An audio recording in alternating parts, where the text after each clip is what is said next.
that brings us to this final nugget of wisdom from the legendary trader Jesse Livermore. See, a trend trader isn't permanently a bull or a bear. Their only loyalty is to the right side, whichever side the market itself is on at that moment. It's all about aligning yourself with the market's momentum, no matter which direction it's flowing. All right, let's dive in. Today, we're going to explore the world of trend trading by telling a story, a tale of two very different people. First, you've got the new trader, just full of questions. And then there's the rich trader, who's seen it all. It's a really fascinating look at how sometimes success in the market isn't about learning more stuff, but about unlearning what you think you already know. So, let's start with the one single idea at the very heart of this entire philosophy. And this quote right here, this is the core of our entire story. It's such a simple sentence, but man, it completely flips so much of what we're taught on its head. Most of us think the goal is to find a bargain, buy low, sell high. But what if the real secret is to just go with the flow, not fight against it? This one idea is the fundamental difference between our two traders. So, on one side of the coin, you have a trader who's probably pretty smart, but they're confused. They're just getting pulled in a million different directions. And on the other side, you've got a trader who seems, well, pretty relaxed. They're just relying on a simple system to read what the market is telling them. But to really get their differences, we first have to agree on what a trend even is. So before we get any deeper, let's all get on the same page. What are we actually talking about when we say trend? The source material gives us this really straightforward definition from Wikipedia. It's simply the direction the market seems to be moving over a certain amount of time. It could be up, could be down, could be totally sideways. The real art isn't just seeing it, but understanding what it's telling you. Now this is where you can really see the two different mindsets crystal clear. The new trader, they're playing a game of prediction. They're trying to be the hero who perfectly calls the absolute bottom and the absolute top. But the rich trader, they aren't trying to predict a single thing. They're more like a detective, just looking for evidence of a trend, and then following it. Their motto isn't buy low, sell high. No way. It's buy high and sell higher. So if following the trend is the name of the game, we have to ask the next obvious question, right? What actually creates a trend in the first place? It's not just random chaos or a bunch of numbers on a screen. There's some really powerful forces at play here. And that is the exact question the new trader asks. It's really the key that unlocks this whole strategy. Because, think about it, if you understand what's fueling the engine, you've got a much better shot at knowing which way the train is headed. And the answer really has two parts. First, you've got the fundamentals, just basic economics, supply and demand. If way more people want to buy a stock than sell it, guess what? The price goes up. Simple logic. But then you've got the accelerator pedal, human emotion.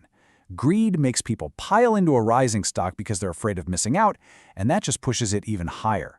And on the flip side, fear causes panic selling, which can turn a tiny little dip into a massive crash. And this just perfectly captures the raw power of emotion. A trend might start for a totally logical, fundamental reason, but it's greed and fear that can turn it into a rocket ship or a falling rock. These emotions cause prices to overshoot, to go way, way beyond what the company's balance sheet might say it's actually worth. A real trend trader totally understands and respects this emotional fuel. Okay, so we get what a trend is and what causes it, but how in the world do you actually spot one out there in the wild? It's time to go from theory to the actual practical tools of the trade. Let's see how the rich trader does it.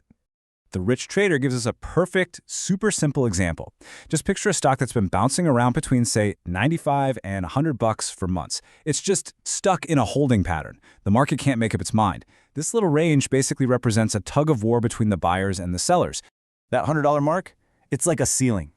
Every single time the price gets there, enough sellers jump in to push it right back down. At that specific level, they're in control. Traders call this resistance. It's literally a wall.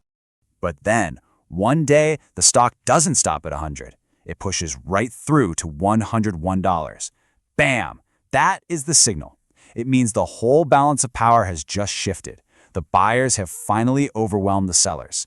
This breakout is a huge flashing sign that a new uptrend might be starting. The indecision is over. A direction has been chosen.